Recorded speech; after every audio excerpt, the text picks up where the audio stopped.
Hey there everyone, and welcome back to another video. Today we're going to be talking about 3.14 changes. Doing this on stream. You can find me on twitch.tv/cadenc, and I'm going to be interacting with stream as well as doing the video on the changes.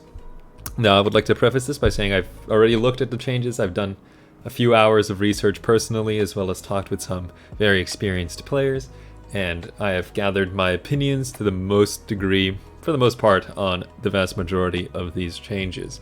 Now, as well as before we go on, I would like to say that I'm not representative of the vast majority of the player base. I treat this game from a playing the game part very casually.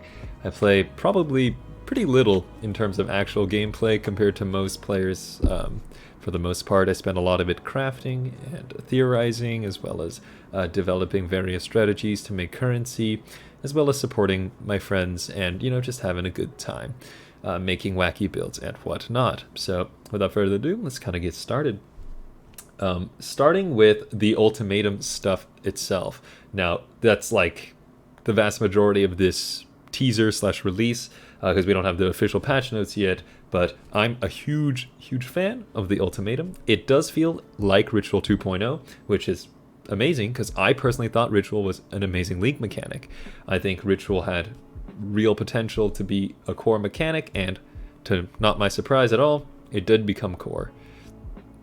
And so the way that they're doing it is really good. I'm not going to bore you with the I'm not going to tell you everything about it, but the general consensus is like it's good for mapping, and it's just good for players that play the game, and I'm really happy that they introduced something like this.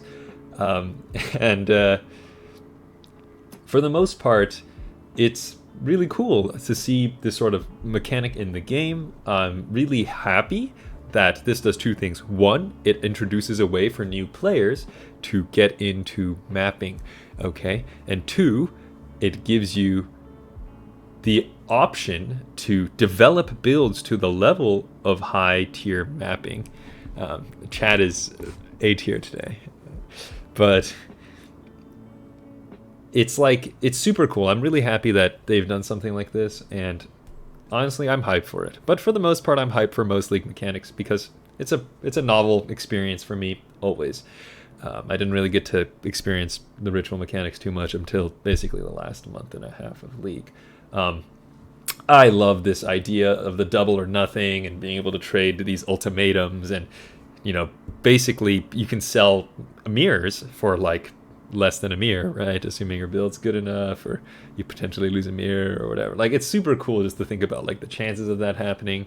Even doubling 10 exalts to 20 or 5 to 10, that is super cool. It's going to be amazing for the more casual player base, and it's going to be able to shore up a lot of the weaknesses of the game. And so I'm a huge fan of the ultimatum changes. Personally, I love the League in itself. Of course, I don't know anything about it yet. I haven't experienced it, and most likely won't experience it for the most part. All right, let's talk a little bit about the ultimatum uniques. Now, this is something I had a chance to look at. This is a really interesting item. I'm seeing this is going to be similar to a Hands of the High Templar on the helm. There are a lot of interesting helm corrupts that I think have a lot of potential. Now, having Chaos Res be 0, I'm not sure how the interaction is going to work exactly with Chaos Inoculation, because that sets your Chaos Res to 100. So I'm not sure how the interaction is going to work just yet about that, what takes priority, but it'd be really fucking insane if that worked with CI, and even if it didn't work with CI, having not negative chaos resistance for life-based builds is really solid, especially if you take this along with the Corrupted Soul, or whatever, the one that's like 50% of chaos damage bypasses energy shield on an Inquisitor. Like, this would be crazy. Like an Archmage Desecrate kind of Detonate Dead Inquisitor, maybe. I could see something being fucking crazy for that. So I'm a huge fan of this item as well. Of course, like I said, this is all theory at the end of the day. It's not, and I'm not entirely sure. Maxuhado's Machination is something that is very controversial. I'm not sure what to think of it, Because realistically, you're getting, what, 5 Chaos Res, a little bit of extra ES. It doesn't seem all that good because a lot of them cancel each other out, and you no longer have regen, which is really what you can abuse, but, you know, Leech is fine. The Vol Reliquary, it's foil items, I'm pretty sure. It is a special foil version, so for example, the Atziri's Reflection is pretty good. All LA Res. It's pretty. It's not like particularly insane, I don't think. Okay, cool. The new skills, I'm not going to bother reviewing that until we get the official patch notes on exactly what they do and all of that stuff, but pretty cool skills. I'm not entirely sure any of them, other than that like reaving slash move is going to be that good. Maybe like a fork chain on the tendril one, but not that great. I wouldn't put too much hopes on it. All right, it's just nice for them to introduce new things. All right, now we get into the changes that actually matter. All right, the reward improvements and the actual changes to the gameplay. One is they've buffed the core drop pool, and they're adding that bosses drop like more valuable items and shit like that, and that is fucking amazing. I am a huge fan of this change.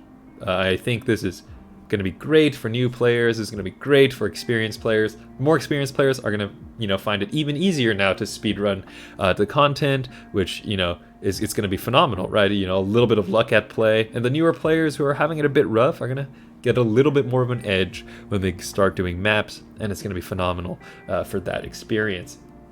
The other thing they did was make certain league-specific items normal drops, which is crazy, by the way. And Headhunter being a normal drop is just it means they're probably gutting the drop rate. I don't know. It's gonna be a real toughie. All right, it's gonna be a real toughie to decide on whether or not that's a positive or negative change in general for the community. Because Headhunter is great for mapping, it's not exactly the best belt base for a lot of builds. The other thing I want to note here is the secret vendor recipes. Now, for those who don't know about vendor recipes, some of the most abusive currency generation in the game currently revolves around some vendor recipe abuse a little bit, as well as some other things. This is super, super cool to have more vendor recipes, especially since like 99.95% of vendor recipes are basically unused. Having some vendor recipes, I think, it'll spice up the game a little. It'll be good. All right, reward improvements too. I can't even comment on how fucking great it is that we don't have to sit in Global 800 or Global 80 or whatever and be like, hey, I'm looking for this lab. Whatever, it's great. New lab unique. It's okay. All right, it's good. This is at like, I don't know about the has no energy shield part of it, because I do like the idea of, like, maybe this is like an Archmage build that you can use it. It's okay. All right, it's okay. The betrayal changes are massive. So, as I was talking with my friends earlier, the most profitable parts of betrayal are the breachstones, the armor quality and weapon quality, and the white sockets. Oh, and the map quality. So quality, white socket, and the breachstones. Now, with the breachstone changes, well, breachstones are not going to be nearly as profitable, but I don't know, based on what we know here, because of the difficulty and whatnot, farming Varici and quality might be more profitable, especially if the T4 quality allows you to take it above 30 or to 30. There are a lot of really, really potent bases that will never be able to reach 30 quality because they cannot be fossiled, right? They cannot be fossiled to 30. So T4 map quality could potentially be insane, right? Yeah, chat says, more juice, gimme. Definitely. More juice on maps would be, it'd be even better for mapping. And with the community being, especially this update being looks like pretty mapping focused, that's good. It'll be good. The next reward improvement, first of all, they're reworking eye jewels in general. Looks like this has more accuracy rating, even though T1 in the past was not like that. Added chaos looks pretty solid here too, and whatnot. And they're also adding unique Watcher's Eyes. Now, I'm not going to comment too much on what's been currently released. Like I said, I'll go over it in the patch notes themselves. But I think it's really good. This leaves a lot of room for really potent builds. I know a lot of people were concerned. They were worried that, hey, like, the changes to Harvest are going to make wacky builds and off-meta builds. They're going to make it hard to do. They're going to make wacky and off-meta builds hard to do. But I think with the way they're changing items, as well as the accessibility of items, it's going to be really good. In fact, I think it's going to be better than this league to do wacky builds, which that might be a slightly more controversial opinion. In a little second here, we'll look at all the differences between the essences, and we'll talk about that. But okay, cool. Let's talk about, so this is the biggest change that I personally want to touch on because it affects me the most. For those that don't know, like I said in chat, I'm a crafter, so this is a hugely impactful change to me to have this stuff here. Of course, we're actively looking right now. The people that I talk to as my friends and acquaintances as well, we're looking into various ways that either we can circumvent the splitting problem, as well as looking at the various ways that, you know, if we can't, what are we going to do with the beast crafting system? There are a couple things. First of all, that Incursion now is portable is perhaps the one biggest insanity great change that GGG did in this. Like, in the past, you would basically have to go onto TFT and be like, hey, I need to buy a temple or whatever, but you don't have to do that anymore. All right, you can just buy your own temple, and it's going to be amazing. And you can buy these in bulk. Let's say you want to bulk corrupt like 10 headhunters like I sometimes do. Having that ability to just do that is fucking amazing. Okay. The key here is that you can no longer imprint and split more than, or you can't imprint split items, and you cannot split more than once. So basically how it's going to work is that you split an item, and both the item you split and the splitted item, so both the base and the split off, will have a little tag, an explicit tag that says split, and that means you can't use imprints on it, or you cannot split it. So it's good and bad. I think it's good because honestly, people who, you know, Korean mega whales, or like some of like the crazy currency abusers, 0.001% people were kind of abusing this. It's also bad because it is absolutely gruesome to find these bases now, right? In the past, bases were like 60 chaos, dude. You could buy these for dirt cheap. You could start people who were like, you know, literal 6 white link Vol Regalia, right? You know, you're having a tough time with your build, you want to start a new build, buy it for 60 chaos. It's so cheap. But now they're going to be 5, 10 exalts maybe. Not for 6 white even, just for a 6 link. So just putting the warning out there that this is both good and bad. It is bad for accessibility, phenomenal for kind of culling the money from the rich. But the problem is, in this kind of market, taking money from the rich does not necessitate giving money to the average player. Okay, cool. Let's talk a little bit about a Blight and whatnot. First of all, Blight is crazy now. I think Blight, when I did the math, it's going to be about 2 to 3 times as profitable as it was before.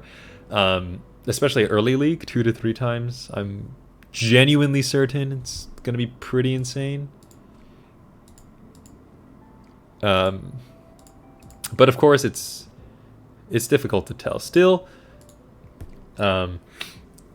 it makes normal items more profitable, that is true, but for a lot of players who can't reach IL-86 6-link bases even remotely consistently, it's not any more profitable. In fact, having 60 chaos for a 6 white link Volreg, they chaos spam a couple times, that's pretty decent, is far stronger for the average player than, you know, this. Because even if you can make 5-10x off a Volreg, so what? You're going to have to spend so much more to get the gear that you want. What is this cursed stream time? It's going to be a pretty short stream today. Okay. Anyway, back to the stuff. So I think Blight is going to be super, super profitable early. If anybody wants to give it a shot in comments down below, let me know. Okay, cool. Let's talk a little bit about the reworked Atziri items and whatnot and talisman. Yeah. First of all, I love the Atziri items. Like, oh man, dude, I think it's been overdue for forever to get a good change to Atziri items. Like, oh man, this Atziri Splendor Sack Garb, oh, so good. So good now. Plus level of all skill gems, so good. Just there's going to be amazing quirky builds that you can do off this. Now, I don't necessarily know what it's going to be, but you know, it's not too much better, right? It's not like, oh my god, it's insane, like it's meta defining, but it's not going to be any of that. But it is still going to be a very, very, very strong item. Atziri's rule, it's hard to tell.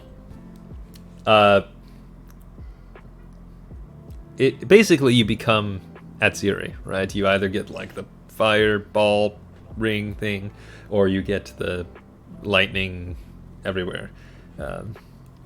It's super nice because you never have to deal with Ellie Reflect or Fizz Reflect, and you can't be stunned, which is super, super insane. So basically all it comes down to is, what is Queen's demand? For example, this is a War Staff, so you can run Cyclone and cast on crit or cast while channeling, which is insane, you know, for that kind of stuff.